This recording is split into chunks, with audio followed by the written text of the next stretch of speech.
కాసులాబాద్ గ్రామంలోని ప్రాథమిక పాఠశాలలో శిక్షా సప్తాహ్ కార్యక్రమాన్ని నిర్వహించారు. సిద్దిపేట జిల్లా మిరుదొడ్డి మండల పరిధిలోని కాసులాబాద్ గ్రామంలోని మండల పరిషత్ ప్రాథమిక పాఠశాలలో సోమవారం రోజు శిక్షా సప్తాహ్ అనే కార్యక్రమంలో భాగంగా 7 రోజుల పాటు ఈ యొక్క కార్యక్రమాన్ని నిర్వహిస్తామన్నారు.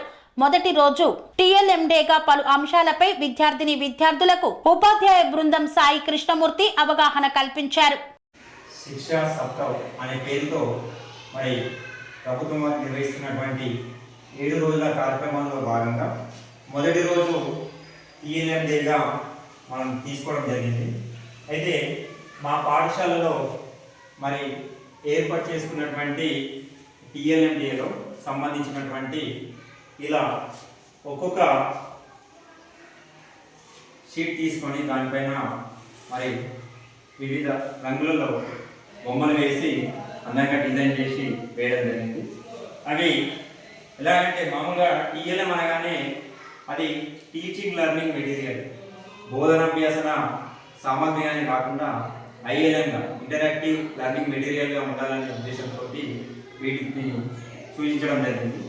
అయితే మనకు ముఖ్యంగా టీఎల్ఎం అనగానే లో కాస్ట్ నో కాస్ట్ అవి అంటే అందుబాటులో ఉన్నటువంటి సామాగ్రితోని మనం తయారు చేసుకునే విధంగా ఉండాలి.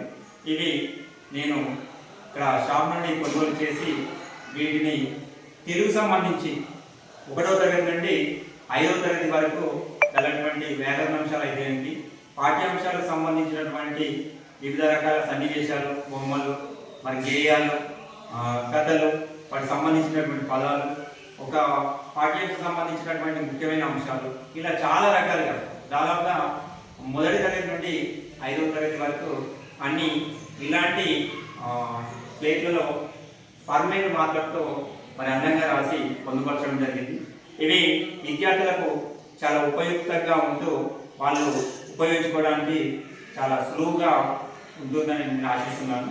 ఇంకోటి ఇవి 3-4 రకాల ఉండి ఇక్కడ చిన్న చిన్న వాటిలలో తెలుగు వేమన శతకం నుండి సుమతి శతకం నుండి పద్యాలు తాత్పర్యాలు తీసుకొని తయారు చేయడం జరిగింది. దాదాపు ఇలా 100 నుండి 150 పైచలకు పద్యాలు రాయడం జరిగింది. ఇది కూడా చక్కగా మరి విద్యార్థులు ఉపయోగించుకొని వాళ్ళు నేర్చుకోవడం జరుగుతుంది. ఇవన్నీ కూడా ఎందుకంటే ఇవి విద్యార్థికి అందుబాటుకి ఈజీగా ఉంటుంది. ఇది చదువుకోనికి కూడా వాళ్ళు ఈజీగా ఉండి మళ్ళీ ఒక దగ్గర అమర్చుకోనికి చాలా ఈజీగా ఉంటుంది అని చెప్పి వీటిని ఎంచుకోవడం జరిగింది. వీటి కొరకు నేను ఎంచుకున్నటువంటి విధానం చూసినట్టయితే ఒక చూడండి, ఇక్కడ ఒక గేయం కావచ్చు, ఇక్కడ ఇలాంటి వ్యాకరణాంశాలు కావచ్చు, మరియు ఇలాంటి పద్యం తాత్పర్యం సంబంధించినటువంటి చిన్న చిన్న వాటిలో చేసినాం. కొన్నిట్లయితే కేవలం మనకు చిత్రం ద్వారానే పూర్తి అవగాహన వచ్చేందుకు ఇలా అంటే ఆ కాన్సెప్ట్ అనేది విద్యార్థికి అవగాహన కావాలని చెప్పి ఇలా బొమ్మల ద్వారానే చిత్రీకరణ చేయడం జరిగింది. ఇవి మరి ఇదే కాకుండా మన నేటివిటీకి సంబంధించి కొన్ని చేయడం జరిగింది. అలాంటిలో కొన్ని చూసినట్టయితే ఇక్కడ బోనాల పండుగ సంబంధించినటువంటి విశేషాలు, మనకు సంబంధించినటువంటి చిత్రాన్ని మనం చేయడం జరిగింది. ఇవే కాకుండా కొన్ని మనము చిన్నపిల్లలకు చాలా చక్కగా ఉండేందుకు ఇట్లాంటి తెలంగాణలో ప్రజలలో అణగారిన వర్గాలలో మరి చైతన్యం వెల్లువెసేటట్టు చేసినటువంటి ఒక మహోన్నతుడు అప్పుడే కవి. మరి ఆయన యొక్క జయంతి ఈరోజు జరుపుకుంటున్నాం. ఆయన ఎవరు కాదు, ఆయనే ఎవరు? దాశరథి కృష్ణమాచారి. ఎవరు ఆయన?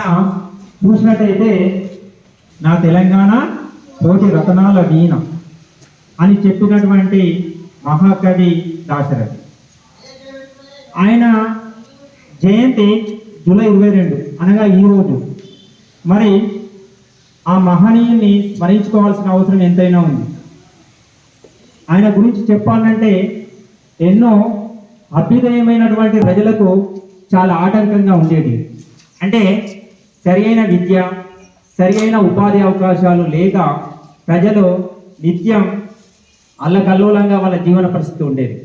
మరి అలాంటి సమయంలో తన రచనల ద్వారా, తన ప్రసంగాల ద్వారా, తన కవితల ద్వారా ఒక చైతన్య వీచిగా అయినాడు మన దాశరథి. మరి అందుకే ఆయన రాసినటువంటి రచనలన్నీ ప్రజలలో ఒక విప్లవాత్మకమైనటువంటి మార్పులకు నాందిగా నిలిచాయి. ఆయన చూసినట్టయితే నిజాం ప్రభువుకు వ్యతిరేకంగా ఒకటి రాశాడు. ఓ నిజాము పిశాచమా కానరాడు, నిన్ను బోలిన రాజు మాకిన్నడేని, తీగలను తెంపి అగ్నిలో దింపినావు, నా తెలంగాణ కోటి రత్నాల వీణ అన్నాడు. అంటే నీ అటువంటి రాజు ఇక ముందు కాలంలో చూడలేదు, ఇక మా తర్వాత తరంలో కూడా చూడబోము అని చెప్పి, నీ అటువంటి రాజు మాకొద్దు, మీ పరిపాలన మాకు ఏమాత్రం ఇష్టంగా లేదు, కాబట్టి తక్షణమే మీ పరిపాలనను మాన్పించుకో అని చెప్పి ప్రజలలో చైతన్యం కలిగించినటువంటి మహాకవి దాశరథి.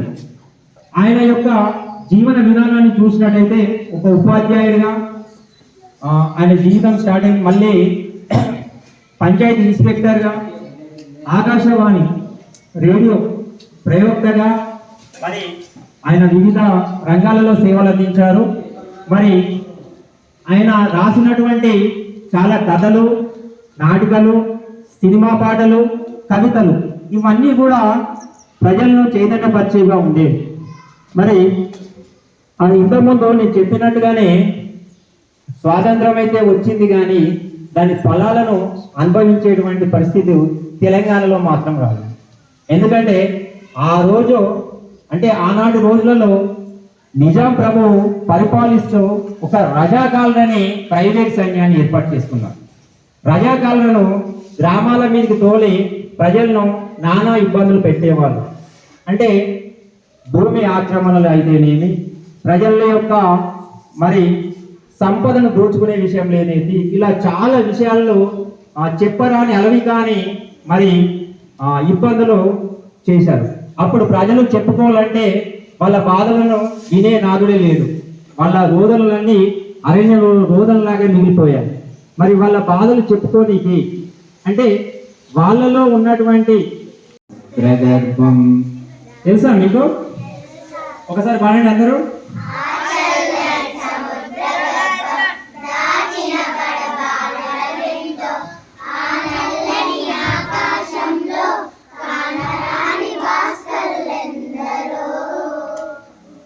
ఆ చల్లని సముద్ర గర్భం దాచిన పడవానలమెంతో, ఆ నల్లని ఆకాశంలో కానరాని భాస్కరులెందరో.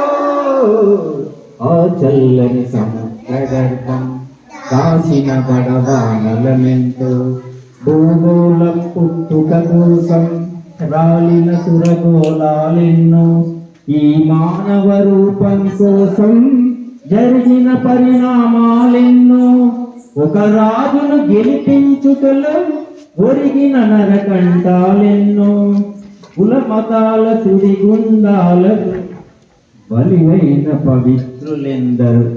ఆ చల్లని సముద్ర గర్భం దాచిన పడవానలమెంతో, ఆ నల్లని ఆకాశంలో కానరాని భాస్కరులెందరో. మానవ కళ్యాణం కోసం పణమెత్తిన రక్తము ఎంతో, రణరక్కసి కరాల నృత్యం రాసిన 10 ప్రాణాలెన్నో, కడుపు కోతతో అల్లాడిన కన్నులలో విషాదమెంతో, భూస్వాముల దౌర్జన్యాలకు ధనవంతుల దుర్మార్గులకు దగ్ధమైన బతుకులు ఎన్నో. ఆ చల్లని సముద్ర గర్భం దాచిన పడవానలమెంతో, ఆ నల్లని ఆకాశంలో కానరాని భాస్కరులెందరో. అన్నాటులు అనాథలుండని ఆనవయుగం అదెంత దూరము, కరువంటూ కాటకమంటూ కనిపించని కాలాలెప్పుడో పసిపాపల నిదుర కనులలో ముసిరిన భవితవ్యం ఎంతో గాయపడిన కవి గుండెలలో రాయబడని కావ్యాలెన్నో గాయపడిన కవి గుండెలలో రాయబడని కావ్యాలెన్నో ఆ చల్లని సముద్ర గర్భం దాచిన బడవానలమెంతో ఆ నల్లని ఆకాశంలో కానరాని మాస్టరులెందరో. ఇలా చాలా చక్కని పాటల ద్వారా, మాటల ద్వారా, ప్రసంగాల ద్వారా, కవితల ద్వారా, రచనల ద్వారా, రకరకాలైనటువంటి సాహిత్య ప్రక్రియల ద్వారా ప్రజలలో మరి చైతన్యం కలిగించినటువంటి ఆ అగ్రగణ్యునికి నివాళులు అర్పిస్తూ మరి మన అందరము ఆయనను స్ఫూర్తిగా తీసుకొని మరి ఆయన చెప్పినటువంటి మంచి పాటలు నడవాలని, మంచి పౌరులుగా ఎదగాలని ఆకాంక్షిస్తూ ముగిస్తున్నాం. జై హింద్. అనురాగానికి అమ్మ ఆదర్శం, ఆరోగ్యానికి Shri Sai homeo stores and clinic. అనుభవం, అర్హత, అంకిత భావం కల డాక్టర్లచే చికిత్స. అన్ని రకాల ఆరోగ్య సమస్యలకు నమ్మకమైన ఎంపిక Shri Sai homeo stores and clinic. Diabetes, కీళ్ల నొప్పులు, సయాటికా, వెన్నుముక్క సమస్యలు, థైరాయిడ్, నిద్రలేమి, మానసిక సమస్యలు, ఋతు సమస్యలు, అన్ని రకాల దీర్ఘకాలిక వ్యాధులకు ప్రత్యేక హోమియో వైద్యం. అందరికీ అందుబాటులో అంతర్జాతీయ హోమియో వైద్యం Shri Sai homeo stores and clinic. మీ ఆరోగ్య సమస్య ఏదైనా ఇప్పుడు పరిష్కారం సాధ్యం. సైడ్ ఎఫెక్ట్ లేని వైద్యంతో సంపూర్ణ ఆరోగ్యం కొరకు సంప్రదించండి Shri Sai homeo clinic and stores, Bhavani Nagar, Ambedkar Nagar road, old Alwal, Secunderabad. సంప్రదించాల్సిన ఫోన్ నంబర్స్ 9000751751 మరియు 9000422525.